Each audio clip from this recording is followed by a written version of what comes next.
जय हिंद साथियों, एक बार फिर से आप सभी का स्टडी वाले एग्जाम परिवार में बहुत बहुत स्वागत है। तो जल्दी से सभी यहाँ पर जुड़ जाएंगे।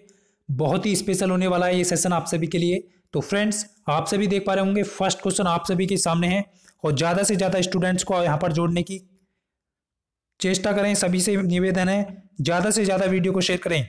तो फ्रेंड्स, यहाँ पर आप सभी देख पा रहे होंगे फर्स्ट क्वेश्चन आप सभी के सामने है, प्लासी का युद्ध किस वर्ष लड़ा गया। बहुत इंपॉर्टेंट है, बहुत बार एग्जाम में पूछा गया है। तो फ्रेंड्स, प्लासी का युद्ध किस वर्ष लड़ा गया? राइट आंसर हो जाएगा ऑप्शन सी, 1757 ईस्वी में लड़ा गया था। प्लासी का युद्ध जो है 1757 ईस्वी में लड़ा गया था। एग्जाम में पूछा जा सकता है कि किस नदी के किनारे लड़ा गया, तो गंगा नदी हो जाएगा। यहाँ पर गंगा नदी के किनारे लड़ा गया। और ये भी पूछा जाएगा कि किसके बीच लड़ा गया, तो ब्रिटिश और आपके बंगाल की सेना के बीच लड़ा गया। ये आपको यहाँ पर नोट कर लेना है अपनी बुक में। चलते हैं नेक्स्ट क्वेश्चन की तरफ। नेक्स्ट क्वेश्चन आपके सामने है, सेकंड क्वेश्चन देखते हैं तेजी के साथ। बहुत सुपरफास्ट वीडियो होने वाला है। दी गई घटनाओं को उनके काल अनुक्रम अनुसार लगाएं, यानी कि आपको काल के अनुसार इन्हें बताना है कि कौन सा ऑप्शन सबसे पहले हुआ था, कौन सी घटना थी जो सबसे पहले हुई थी, उसके बाद वो घटना। तो चार ऑप्शन में से राइट आंसर यहाँ पर क्या हो जाएगा? दी गई घटनाओं को उनके काल के अनुक्रम के अनुसार लगाएंगे सभी साथी।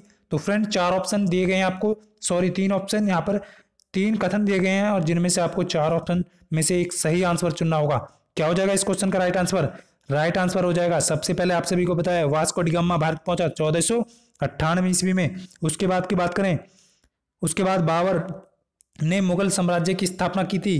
कब? 1526 ईस्वी में। ये आपको यहाँ पर ध्यान रखना है। उसके बाद सिपाही विद्रोह जो था वो आपका 1857 से पहले चला था, लेकिन 1857 में जो क्रांति हुई थी वही सिपाही विद्रोह है। तो ये आपको यहाँ पर ध्यान रखना है। राइट आंसर क्या हो जाएगा आप सभी का? ऑप्शन आप सभी देख पा रहे होंगे 2, 3, 1 किस ऑप्शन में सही है? तो डी ऑप्शन यहाँ पर, सॉरी यहाँ पर सेकंड सी ऑप्शन हो जाएगा बिल्कुल करेक्ट। जितने भी सही सी दे रहे हैं बिल्कुल सही हो जाएगा। नेक्स्ट क्वेश्चन की तरफ चलेंगे। धुआं उठा देंगे फ्रेंड्स, इस बार आपको एग्जाम में सफलता अवश्य मिलेगी। जल्दी से सभी बताएंगे। यहाँ पर थर्ड क्वेश्चन आप सभी के सामने है, भारत की तरफ आने वाले समुद्री मार्ग की खोज किसके द्वारा की गई थी? भारत की ओर आने वाले समुद्री मार्ग की खोज किसके द्वारा की गई? बहुत ही बढ़िया सेशन होने वाला है, सुपर फास्ट वीडियो एकदम। आप सभी क्या टाइम को मैनेज करता चलेगा ये वीडियो। तो आप सभी यहाँ पर वीडियो में कमेंट करके बताते रहें कि आपकी वीडियो के लास्ट में सभी बताएंगे कि आपने कितने क्वेश्चन सही किए हैं। और फ्रेंड्स, राइट आंसर क्या होगा? बिल्कुल सही यहाँ पर बी ऑप्शन, जितने भी स्टूडेंट्स दे रहे हैं बिल्कुल सही हो जाएगा। Vasco D gamma, Vasco D gamma Bharat की खोज की थी। किसने की थी भारत की खोज? वास्को डी गामा ने 1498 ईस्वी में ये कालीकट पहुंचा था। तो ये आपको ध्यान रखना है। नेक्स्ट क्वेश्चन की तरफ चलेंगे। नेक्स्ट क्वेश्चन आप सभी के सामने है, बहुत ही सुपरफास्ट। भारत आने वाले प्रथम यूरोपीय कौन थे? भारत आने वाले प्रथम यूरोपीय कौन थे? तो आप सभी ने यहाँ पर देखा होगा पुर्तगाली थे। भारत आने वाले प्रथम यूरोपीय कौन थे? पुर्तगाली थे। राइट आंसर हो जाएगा ऑप्शन डी, पुर्तगाली हो जाएगा यहाँ पर बिल्कुल सही। जितने भी साथी यहाँ पर पुर्तगाली बता रहे हैं बिल्कुल सही हो जाएगा। नेक्स्ट क्वेश्चन की तरफ चलेंगे। नेक्स्ट क्वेश्चन आपके सामने, वास्को डी गामा 1498 ईस्वी में भारत में कहाँ आया था? तो फ्रेंड्स, मैंने आप सभी को बताया बिल्कुल बहुत अच्छा। यहाँ पर क्या हो जाएगा? राइट आंसर हो जाएगा कालीकट। कालीकट पहुंचा था। कालीकट कहाँ है? केरल के अंदर है। तो केरल कालीकट पहुंचा था। वास्को डी गामा 1498 ईस्वी में भारत में कहाँ आया था? कालीकट आया था। ये आपको यहाँ पर ध्यान रखना है। नेक्स्ट क्वेश्चन की तरफ चलेंगे। नेक्स्ट क्वेश्चन आपके सामने है, बहुत बार पूछा गया एग्जाम में एक प्रश्न, बहुत बार, वेरी वेरी इंपोर्टेंट लिख लें, वेरी वेरी इंपोर्टेंट करके नोट कर लेंगे सभी साथी। राइट आंसर क्या हो जाए? ईस्ट इंडिया कंपनी की स्थापना किस वर्ष की गई थी? बहुत इंपॉर्टेंट है, नोट कर लेंगे आप सभी बुक में कि ईस्ट इंडिया कंपनी की जो स्थापना है किस वर्ष की गई थी? 1600 ईस्वी, बिल्कुल सही आंसर है। 1600 ईस्वी में की गई थी। ईस्ट इंडिया कंपनी की स्थापना 1600 ईस्वी में की गई थी। राइट आंसर हो जाएगा ऑप्शन सी। नेक्स्ट क्वेश्चन देखेंगे। नेक्स्ट क्वेश्चन आपके सामने है, बहुत ही स्पेशल। तो सभी साथी यहाँ पर वीडियो को ज्यादा से ज्यादा शेयर करें और आप सभी देख पा रहे होंगे फुल एनर्जी के साथ यहाँ पर आप सभी की क्लास सेशन को लिया जाएगा। और यहाँ पर नेक्स्ट क्वेश्चन आपका, जहांगीर के काल में मुगल दरबार में आने वाला पहला अंग्रेज कौन था? जहांगीर के दरबार में, मुगल दरबार में, जहांगीर के मुगल दरबार में आने वाला पहला अंग्रेज कौन था? चार ऑप्शन दिए गए। बहुत ही इंपॉर्टेंट क्वेश्चन है, बार बार पूछा गया है एसएससी के एमटीएस के एग्जाम में। ये क्वेश्चन बार बार पूछा गया है। आप सभी देख पा रहे होंगे। राइट आंसर क्या हो जाएगा? कैप्टन विलियम हॉकिंस हो जाएगा। यहाँ पर बी ऑप्शन बिल्कुल करेक्ट हो जाएगा। जितने भी साथी यहाँ पर बी ऑप्शन दे रहे हैं बिल्कुल सही हो जाएगा। नेक्स्ट क्वेश्चन देखेंगे। नेक्स्ट क्वेश्चन आप सभी के सामने है, भारत में पहली फ्रेंच फैक्ट्री कहां पर स्थापित की गई? भारत के अंदर पहली फ्रेंच फैक्ट्री कहां पर स्थापित की गई थी? बहुत इंपॉर्टेंट क्वेश्चन है, वेरी वेरी इंपॉर्टेंट करके नोट करेंगे। वेरी वेरी इंपॉर्टेंट क्वेश्चन है। एग्जाम में बार बार यही प्रश्न दोहराए जाते हैं जिनके बारे में आपको ज्ञान नहीं होता। तो आप सब यहां पर बताएंगे पहली फ्रेंच फैक्ट्री कहां पर स्थापित की गई थी? राइट आंसर बिल्कुल हो जाएगा, ए ऑप्शन वाले बिल्कुल सही है। यहां पर सूरत में स्थापित की गई थी। पहली फ्रेंच फैक्ट्री सूरत के अंदर स्थापित की गई थी। नेक्स्ट क्वेश्चन देखेंगे। नेक्स्ट क्वेश्चन बहुत ही स्पेशल, ब्रिटिश को राजनीतिक शक्ति के बाद प्राप्त हुई, ब्रिटिश को राजनीतिक जो शक्तियां थी वो किसके बाद प्राप्त हुई थी? कौन सा युद्ध था जिसके बाद ब्रिटिश को राज्य शक्ति राजनीतिक जो शक्तियां थी वो प्राप्त हुई थी? बहुत इंपॉर्टेंट है, ये क्वेश्चन भी बार बार एग्जाम में पूछा गया है। बिल्कुल यहाँ पर 4 ऑप्शन आपको दिए गए हैं। राइट आंसर क्या हो जाएगा? वाणिवास का युद्ध था। किसका था? वाणिवास का युद्ध था।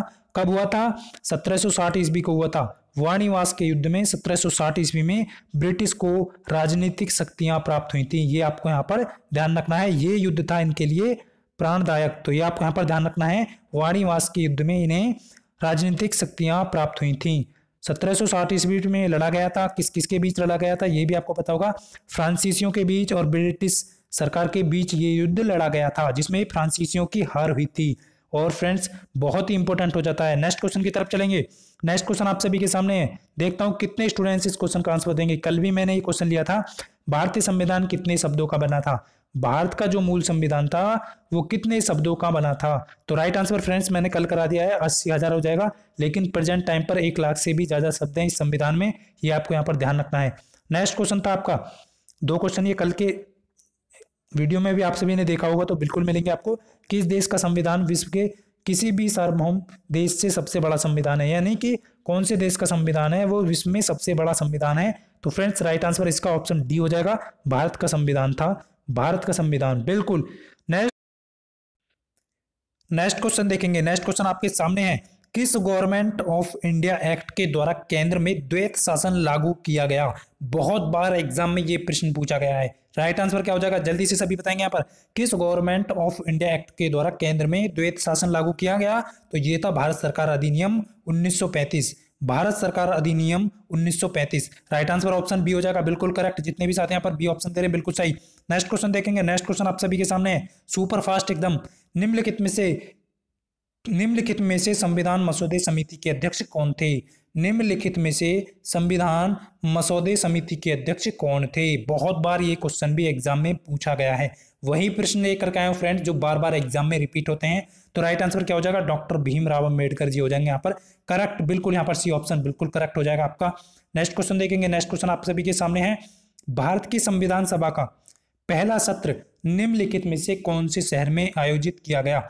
भारत की संविधान सभा का पहला सत्र निम्नलिखित कौन से शहर में आयोजित किया गया? तो राइट आंसर क्या हो जाएगा फ्रेंड्स? बहुत वेरी वेरी इंपॉर्टेंट क्वेश्चन है, वेरी वेरी इंपॉर्टेंट, संविधान से संबंधित इंपॉर्टेंट क्वेश्चन है। ऑप्शन हो जाएगा डी, यहाँ पर दिल्ली में शहर में आयोजित किया गया भारतीय संविधान का पहला सत्र। ऑप्शन डी करेक्ट हो जाएगा सभी का। नेक्स्ट क्वेश्चन की तरफ चलेंगे। नेक्स्ट क्वेश्चन आपके सामने है, संविधान की संकल्पना का उद्भव, संविधान की संकल्पना का उद्भव सर्वप्रथम निम्नलिखित में से किस देश में हुआ था? बहुत बार पूछा गया है, इंपॉर्टेंट क्वेश्चन है। संकल्पना का उद्भव जो हुआ था सर्वप्रथम किस देश से हुआ है? भारत की संविधान की जो संकल्पना का उद्भव जो है सर्वप्रथम किस देश में हुआ था? तो ये पूछा है संविधान की संकल्पना थी उसका उद्भव जो है वो किस देश में हुआ था सर्वप्रथम? तो फ्रेंड्स ब्रिटेन हो जाएगा, बिल्कुल सही। यहाँ पर जितने भी स्टूडेंट्स यहाँ पर सी ऑप्शन दे रहे हैं बिल्कुल सही हो जाएगा, ब्रिटेन। नेक्स्ट क्वेश्चन देखेंगे फ्रेंड्स। नेक्स्ट क्वेश्चन बहुत सुपर फास्ट एकदम, भारत की संविधान सभा की प्रारूप समिति के अध्यक्ष कौन थे? भारतीय की जो संविधान सभा की जो प्रारूप समिति थे उसके अध्यक्ष कौन थे? उम्मीद करता हूं सभी स्टूडेंट्स इस क्वेश्चन का आंसर जानते होंगे। राइट आंसर क्या हो जाएगा? डॉक्टर भीमराव अंबेडकर जी हो जाएगा, यहाँ पर करेक्ट हो जाएगा सी ऑप्शन। बहुत बार एग्जाम में पूछा गया है। नेक्स्ट क्वेश्चन आप सभी के सामने है, निम्नलिखित में से किसे आत्महत्या करने वाली कोशिकाओं का बैग कहा जाता है? यहाँ पर आ जाती है आपकी बायोलॉजी। और आप सभी को पता है एसएससी एमटीएस हो या फिर डीआरडीओ एमटीएस का एग्जाम हो, बायोलॉजी के क्वेश्चन तो बार बार पूछे जाते हैं वहां पर। तो कौन कौन से क्वेश्चन रिपीट होते हैं वही क्वेश्चन आप सभी यहाँ पर देख पा रहे होंगे। निम्नलिखित में से किसे आत्महत्या करने वाली कोशिका का बैग कहा जाता है? राइट आंसर क्या हो जाएगा, बिल्कुल सही जा रहा है यहाँ पर, ए ऑप्शन करेक्ट हो जाएगा, लाइसोसोम हो जाएगा, ना कि लाइकोसोम। जितने भी स्टूडेंट्स बी दे रहे, बी नहीं होगा यहाँ पर, राइट आंसर हो जाएगा यहाँ पर ए ऑप्शन, लाइसोसोम हो जाएगा, लाइसोसोम ए करेक्ट हो जाएगा यहाँ पर। 17 का नेक्स्ट क्वेश्चन देखेंगे, निम्नलिखित में से किस जीव का भौतिक आधार माना जाता है, निम्नलिखित में से किसे जीवन का भौतिक आधार माना जाता है, बहुत बार पूछा गया है, वेरी वेरी इंपॉर्टेंट है। सभी साथी यहाँ पर एक बार वीडियो को शेयर कर देंगे जितने भी जुड़े हुए हैं। निम्नलिखित में से किसी जीवन का भौतिक आधार माना जाता है, और पीडीएफ प्राप्त करने के लिए वीडियो के डिस्क्रिप्शन में आपको लिंक मिल जाएगा, टेलीग्राम लिंक को ज्वाइन कीजिए और वहां से बहुत सारी पीडीएफ, जिससे कि आप सभी को प्रीवियस ईयर के एसएससी एमटीएस के डीआरडीओ एमटीएस के क्वेश्चन भी मिल जाएंगे। तो राइट आंसर क्या हो जाएगा, ऑप्शन डी हो जाएगा, जीव द्रव्य, जिसे प्रोटोप्लाज्मा प्लाज्मा भी कहा जाता है, प्रोटोप्लाज्मा। तो यहाँ क्या हो जाएगा, जीवन का भौतिक आधार किसे माना जाता है, जीव द्रव्य को माना जाता है, ऑप्शन डी हो जाएगा करेक्ट। नेक्स्ट क्वेश्चन देखेंगे, 19 क्वेश्चन है, अंतर्द्रव्यी जालिका की सतह पर, अंतर्द्रव्यी जालिका की सतह पर किसकी उपस्थिति के कारण खुरखुदरी होती है, यानी कि खुरखुदरी होती है। अंतर्द्रव्यी जालिका की जो सतह है वो किसकी उपस्थिति के कारण खुरदुरी होती है, खुदरी होती है, यानी यहाँ पे आप सभी देख पा रहे होंगे। राइट आंसर क्या हो जाएगा, किसके कारण खुदरी होती है, खुरदरी होती है या खुरदरी जो भी है। तो राइट आंसर क्या हो जाएगा फ्रेंड्स, यहाँ पर बिल्कुल देख पा रहा हूँ, राइबोसोम के कारण होती है, किसकी उपस्थिति के कारण, राइबोसोम की उपस्थिति के कारण खुरदुरी होती है, खुदरी होती है, खुरदरी। नेक्स्ट क्वेश्चन देखेंगे, बहुत इंपॉर्टेंट है। नेक्स्ट क्वेश्चन का बताएंगे सभी, एक कोशिका के केंद्र में कौन सा द्रव होता है, एक कोशिका के केंद्र में कौन सा द्रव होता है, बहुत बार पूछा गया है एग्जाम में, वही क्वेश्चन रिपीट होंगे जो आपके एग्जाम में बार बार पूछे जाते हैं, प्रीवियस ईयर क्वेश्चन। एक कोशिका के केंद्र में कौन सा द्रव होता है, तो ये होता है न्यूक्लियोप्लाज्मा, न्यूक्लियोप्लाज्मा जो है वो कोशिका के केंद्र में द्रव होता है, ये आपको ध्यान रखना है, सी ऑप्शन करेक्ट हो जाएगा। नेक्स्ट क्वेश्चन देखेंगे, कोशिका झिल्ली की जो प्रकृति है वो किस प्रकार की होती है, कोशिका झिल्ली की प्रकृति क्या है, तो कोशिका झिल्ली की जो प्रकृति है वो क्या है, ये आपको यहाँ पर बताना है। 4 ऑप्शन दिए गए हैं, राइट आंसर क्या हो जाएगा फ्रेंड्स, बिल्कुल सही जा रहे हैं यहाँ पर, राइट आंसर हो जाएगा ऑप्शन बी, अर्धपारगम्य, अर्धपारगम्य हो जाएगा यहाँ पर, right answer option B correct हो जाएगा सभी का। नेक्स्ट क्वेश्चन की तरफ चलेंगे, बहुत सुपर फास्ट वीडियो एकदम, जो कि आपके टाइम को मैनेज करेगी, क्योंकि आप पता है आप सभी में से बहुत सारे स्टूडेंट्स ऐसे हैं जो एग्जाम तो क्लियर कर सकते हैं यदि उन्हें टाइम ज़्यादा कर दिया जाए, लेकिन यहाँ पर जो टाइम है वो कम मिलता है और क्वेश्चन जो है आप कम अटेम्प्ट कर पाते हैं, उसी वजह से आपको असफलता देखनी पड़ती है। सभी यहाँ पर बताएंगे, निम्नलिखित में से कौन सा कोशिका अंग वनस्पति तथा पशु दोनों कोशिकाओं में उपस्थित होता है, राइट आंसर क्या हो जाएगा, तो आप सभी यहाँ पर देख पा रहे होंगे फ्रेंड्स, क्या हो जाएगा यहाँ पर, सूत्रकणिका हो जाएगा यहाँ पर, बिल्कुल सही आंसर क्या हो जाएगा, सूत्रकणिका। सूत्रकणिका को किसे कहते हैं, हाइपोथैलेमस। निम्नलिखित में से कौन सा कोशिकांग अंग वनस्पति तथा पशु दोनों में उपस्थित होता है, तो माइटोकॉन्ड्रिया हो जाएगा यहाँ पर, बिल्कुल सही, सूत्रकणिका कहते हैं जिन्हें, तो ऑप्शन में बी ऑप्शन हो जाएगा बिल्कुल सही। यदि हिंदी के स्टूडेंट हो आप तो सूत्रकणिका भी यहाँ पर लिखा मिल सकता है आप सभी को। नेक्स्ट क्वेश्चन देखेंगे, नेक्स्ट क्वेश्चन आप सभी के सामने है, निम्नलिखित में से किस कोशिका अंग को कोशिका की आत्महत्या की थैली कहा जाता है, ये क्वेश्चन इस प्रकार से भी पूछा जा सकता है एग्जाम में, तो किस कोशिका अंग को कोशिका की आत्महत्या की थैली कहा जाता है। अब आप ऑप्शन देख रहे होंगे सर यहाँ पर लाइसोसोम तो है ही नहीं, तो फ्रेंड्स इंग्लिश में यहाँ पर दिया गया है ये लेन कॉय दिया गया है, लेन कॉय, यहाँ पर इसी को कहते हैं लाइसोसोम, लेन कॉय हो जाएगा इस क्वेश्चन का राइट आंसर, डी ऑप्शन बिल्कुल सही हो जाएगा, लेन कॉय बोलते हैं इसे इंग्लिश में।